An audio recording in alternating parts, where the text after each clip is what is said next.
Redmond yn codi ben. Ac yn mynd yn uniongyrchol. Canfod McManus yn ôl at Williams! Ergi Daniel Williams ddim yn bell. Marriott tuag at McManus. Gyffyrddiad o'n disgyn i Brobl yn ôl tu mewn at Marriott. Daniel Williams yn troi.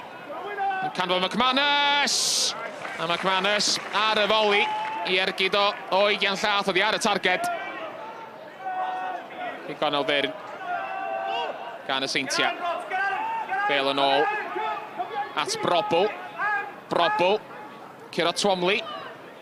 Cleisiad ddofn. A fe ddisgynnodd y Bale i Dan Redmond.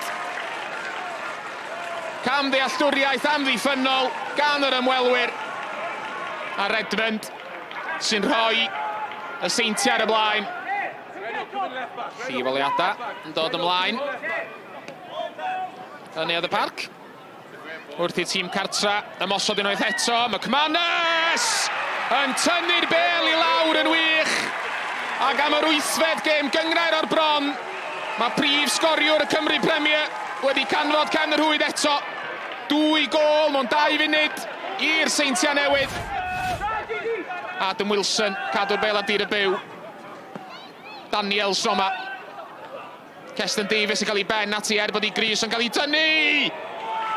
A Gergyd Redmond yn cael ei harbed yn dda gan Ash Morris. Peniad Marriott ymlaen at Chislovic yn rhithro heibio i ddyn. Mae Brobl o'i flaen o. Brobl yn penderfynu mynd i hun. A Ergyd yn cael ei harbed. A'r Bale heibio i Ben Clark. A Chislovic yn codi'r Bale nôl i mewn. A mi oedd Adam Wilson yn y canol.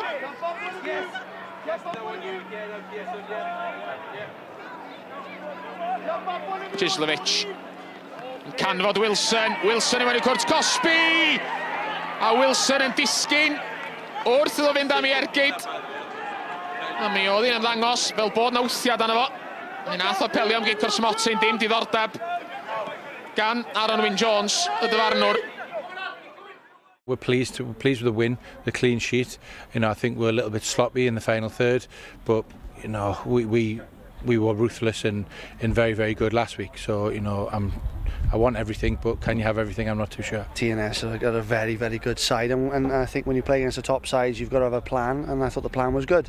Like you said, those moments, unfortunately, if you give them a sniff, they'll take them, and they did. And no, we're really pleased in the most of our game today, but it's just moments. I think that was my big test for myself, was can I go and do it again? Can I go and try and match the numbers that I managed to get last year? Obviously it was a great first season for me, but I think the biggest thing for a striker is consistency, and if I can consistently add goals to the team and